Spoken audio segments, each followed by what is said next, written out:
धर्मवीर आनंद दिघे साहेबांचं स्मरण आणि देशाचे कर्तबगार आणि लोकप्रिय प्रधानमंत्री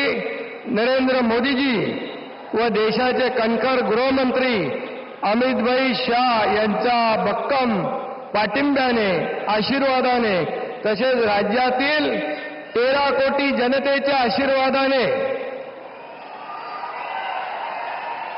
मी एकनाथ गंगूबाई संभाजी शिंदे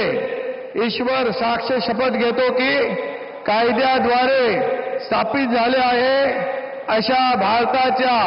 संविधानाबद्दल मी खरी श्रद्धा व निष्ठा बाळगीन। मी भारताची सार्वभौमता व एकात्मता उन्नत राखीन। मी महाराष्ट्र राज्याचा उपमुख्यमंत्री म्हणून माझी कामे निष्ठापूर्वक